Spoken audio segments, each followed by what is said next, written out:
ரவீந்திரன் துரைசாமி, இது ஒரு விமர்சனமாகவே பார்க்கப்படுது. எதுக்காக செங்கோட்டையன் போனார்ன்ற ஒரு கேள்வி. இரண்டாவது முறை ஏன் அந்த புகைப்படத்தை வெளியிடல? பாஜக தலைவர்கள், தமிழ்நாடு தலைவர் முதற்கொண்டு வானதி சீனிவாசன் முதற்கொண்டு போட்டோவை காட்டுங்க அப்படின்றது. இவர் இல்ல நான் பார்த்தேன்றார். ஒரு மாசத்துல எல்லாரும் ஒன்றிணைஞ்சிருவாங்க அப்படின்றது. திரு செங்கோட்டையனை ஓபிஎஸ் அவர்கள் ஆதரிக்கிறது, டிடிவி ஆதரிக்கிறது. இப்ப இபிஎஸ் அவர்கள் அமித்ஷாவை சந்திக்கலாம் அப்படின்னு. இதை எப்படி புரிஞ்சுக்கிறது? யார் சொல்லி யார் கேட்க போறாங்க? டெல்லியில உடஞ்ச கண்ணாடி ஒட்டாது. அதிமுகங்கிறது எடப்பாடி பழனிசாமி தான். அவர் 2024 தேர்தல் முடிஞ்சதும் நானே பிரச்சாரம் செய்து எனக்காக விழுந்த ஓட்டுன்னு அவர் சொன்னார். அதிமுக பலகீனப்படும். எப்படி பலகீனப்பட்டுங்கிறதுக்கு ஒரு சின்ன உதாரணம், பலமும் பெற்றிருக்கு சில ஏரியாவில். தென் மாவட்டத்தில் அதிமுக 4வது வந்த கட்சியோட அதிமுக கண்டஸ்ட் பண்ண 7 இடங்கள்லையும் 30,000 ஓட்டு குறைவு. ஸோ பலகீனமும் படுது. வட தமிழகத்தில் விழுப்புரம், சிதம்பரம், கள்ளக்குறிச்சி, நாமக்கல்ல பலப்பட்டிருக்கு. அது பலகீனப்பட்டாலும் பலப்பட்டாலும் லாபமும் நஷ்டமும் அது எடப்பாடி பழனிசாமிக்கு தான். அவருடைய 10.5 தான் இங்க பலப்பட்டு அங்க பலகீனப்பட்டு. இதுல எம்ஜிஆர், ஜெயலலிதா, ரெட்டலை இதெல்லாம் பெரிய இம்பார்ட்டன்ஸே இல்லைங்கிறதான் என்னுடைய பார்வை. நீ உங்க பார்வை. இப்ப அமித்ஷா அவர்களை சந்தித்தால், அமித்ஷா தமிழக தேர்தல் நிலவரம் குறித்தெல்லாம் பேசுறாங்க.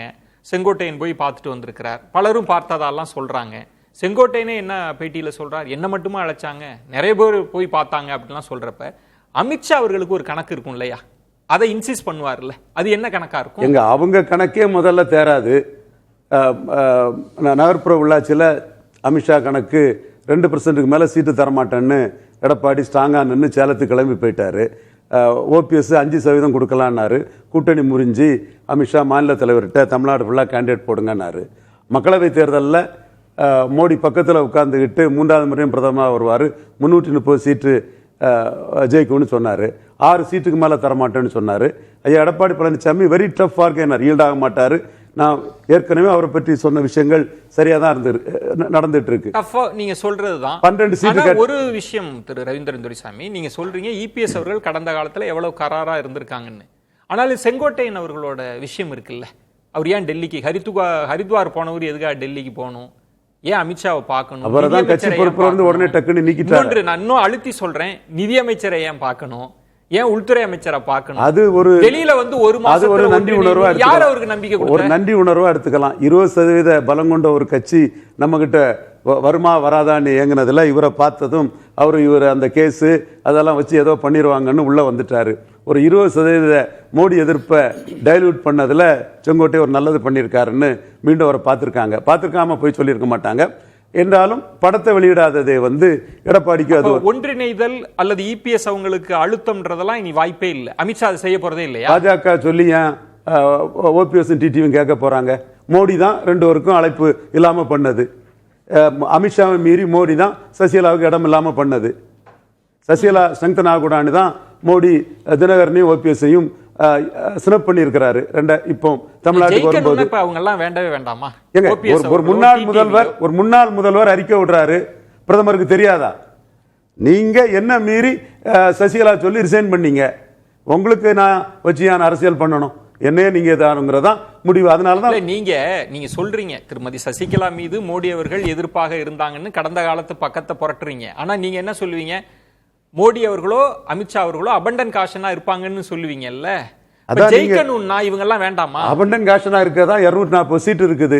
என்னவும் பிரச்சனை வந்துன்னா ஸ்டாலின் தான் ஆதரிக்கணுங்கிறதுல தான் அவங்க பீகார் போனா ஜங்கிள் ராஜி, காட்டாட்சி ஒருங்கிற மாதிரி லாலுவுக்கு ஆட்சியை என்னைக்கே முடிஞ்ச ஆட்சியை திட்டுவாங்க. அங்க வெஸ்ட் பெங்கால் போனா இன்ஃபிலிட்டர்ஸ் அந்நிய சக்தியில் உள்ள உழைஞ்ச நாட்டின் பாதுகாப்புக்கு செக்யூரிட்டி பெரிய டேஞ்சர்னு மம்தாவை குண்டா ராஜ்னு திட்டுவாங்க. இங்க ஆட்சியை பற்றி ஒன்றும் சொல்லாம ரொம்ப தெளிவா நல்லுறவு வேணும்னு இவரு தங்கந்தனசு சொல்லிட்டு தானே போனாங்க. தங்கந்தனசு தானே பெரிய முக்கியத்துவம் கொடுத்தாங்க. அதிமுக ஒன்றிணைதல் அதெல்லாம் பாஜக இனி உள்ளுக்கு வரப்போறதே இல்லை. இணைக்கிறதெல்லாம் யார் இணைக்கிறது? நீங்க இணைக்கிறதா இருந்தா 2 பேரும் விரட்டி இருக்க கூடாது, 2 பேரும் இன்சல்ட் பண்ணி இருக்க கூடாது. ஓபிஎஸ் டிடிவி சசிகலா கேசிபி அவர்கள் சொல்றது இபிஎஸ் போய் ஓபிஎஸ் டிடிவி அமைதியா இருக்க சொல்லுங்க. அழைப்பே கொடுக்கல. அவங்க என்டிஏ விட்டே போயிட்டாங்க, பிரயோஜனம் இல்லைன்னு போயிட்டாங்க. இவரு அடிச்சு விளையாடுறாரு டிடிவி. எடப்பாடி சிஎம்னா நான் வரமாட்டேன். எடப்பாடி அதுதான் அமித்ஷா கூப்பிட்டு சொல்லுவார்ல, கொஞ்சம் அமைதியா இருங்க, டிசம்பர் வரைக்கும் பொறுமையா இருங்க, பிறகு பார்க்கலாம்னா அதெல்லாம் எதுவுமே வராதா?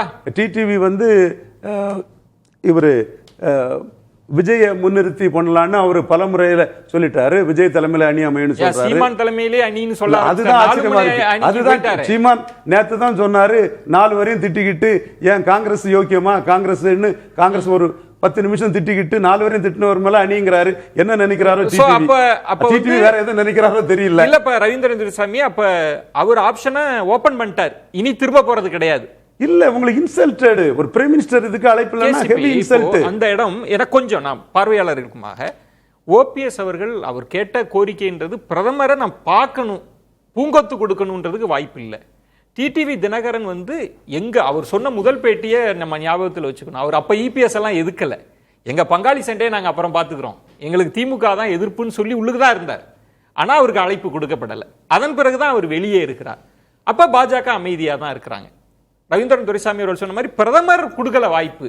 அப்ப பாஜகவே வேண்டாம்னு நினைக்கிறாங்களா? இபிஎஸ் என்னதான் நடக்குது? இல்ல, இதற்கு முன்பு மோடி அவர்கள் சொன்னதுனாலதான் நான் கட்சியில போய் இணைந்தேன் என்று திரு ஓபிஎஸ் பேசி இருக்கிறார். அப்ப இப்ப மோடியை பார்த்து சால்வையை கொடுத்துட்டு ஏதாவது என்கிட்ட மோடி இது சொன்னாரு அதனாலதான் நான் இதை செஞ்சேன் என்கிற ஆபத்தினால பிரதம அமைச்சரே கூட இவருக்கு அப்பாயின்மெண்ட் கொடுக்காம ஜாக்கிரதையா இருந்துக்கலாம். ஒன்று.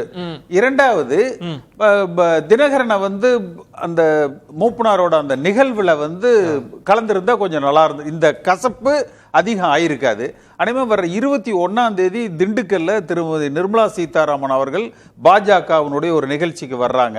யாராவது ஒருத்தர் திரு அமித்ஷா அவர்களோ அல்லது திருமதி நிர்மலா சீதாராமன் அவர்களோ எல்லாரும் என்டிஏல தான் இருக்கீங்க என்பதை உறுதிப்படுத்துவாங்க, சொல்லுவாங்க, திரும்ப சொல்லுவாங்க.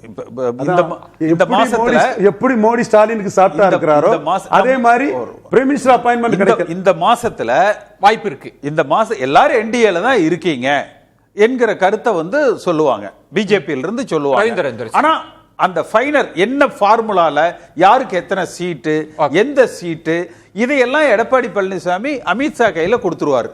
அவர் இவர்களோடு பேசி பாயிண்ட் என்னன்னா ரவீந்திரன் துரைசாமி நீங்க சொன்ன மாதிரி உடஞ்ச கண்ணாடின்னு சொன்ன மாதிரி ஓபிஎஸ் வெளியே ஏறுகிற போது அவர் சொன்ன காரணம் என்ன? தர்ம யுத்தத்துக்கு சொன்ன காரணம் வேற, சுயமரியாதை அப்படின்னு சொல்றார். நான் வந்து பர்சனலா வந்து தன்னை சரியா நடத்தலன்னு. டிடிவி தினகரன் அவர்களும் சொல்றாங்க, நான் எங்களை துக்கடா கட்சின்னு நினைச்சிட்டு இருக்கீங்களான்றப்ப இப்ப பிரச்சனை வந்து இபிஎஸ்க்கும் இவங்களுக்குமா இல்ல பாஜகவுக்கும் இவங்களுக்குமான்ற பிரச்சனை இருக்கு. பாஜகவுக்கும் இவங்களுக்கும் தான். சசிகலா கூட தொடர்புடையவங்க நாளைக்கு சசிகலா அந்த மக்கள் மத்தியில் வரலான்னு சொன்னதும் சசிகலாவை ஸ்ட்ரெங்தன் பண்ணுவாங்கங்கிற ஒரே அடிப்படையில தான் வெளிப்படையா பட்ட வர்த்தனமா 2 பேரும் அவமானப்படுத்தப்பட்டிருக்காங்க. முழு பூசணி பாஜகவே வேண்டான்றுச்சு. அதுதான் முழு மோடி வேண்டாமா, பாஜகவே முடிவு எடுக்கிறாங்க. பாஜக தான் 2 பேரும் விரட்டி இருக்குது. வெளிப்படையான உதாரணம். எடப்பாடி பழனிசாமியை பொறுத்த வரைக்கும் தினகரனையோ ஓபிஎஸ்ஸையோ மீண்டும் கட்சிக்குள்ள இணைக்கிறது நெக்ஸ்ட் இம்பாசிபிள் அப்படிங்கறதுல அவர் உறுதியா இருக்கிறார். இல்ல எடப்பாடி பழனிசாமியோட கருத்து. ஆனா எல்லாரும் கூட்டணியில இணைந்து தேர்தலை சந்தித்துக் கொள்ளலாம் என்பதுக்கு வந்து அவர் ரெசிப்டிவா இருக்கிறார். அந்த இடம் கேசிபி. நான் ரவீந்திரன் துரைசாமி, நீங்க எல்லாம் களத்துல இருக்கிற அரசியல்வாதி, ஒரு அரசியல்வாதிக்கு முதல்ல பார்க்க வேண்டியது சுயமரியாதைன்றது.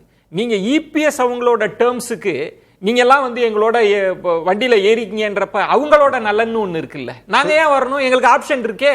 சுயமரியாதை இருக்கிறவங்க சுய புத்தியோட வேலை செய்யணும். குருமூர்த்தி கிட்ட போய் யோசனை கேட்டு அவர் மெரினால போய் என்ன உண்ணாவிரதம் இருக்க சொன்னார், நான் போய் இருந்தேன். பிரதம அமைச்சர் வந்து என்ன போய் சேருன்னு சொன்னாரு, நான் சேர்ந்தேன். அன்னைக்கு கேட்க போச்சு அந்த சுயமரியாதை. ரவீந்திரன்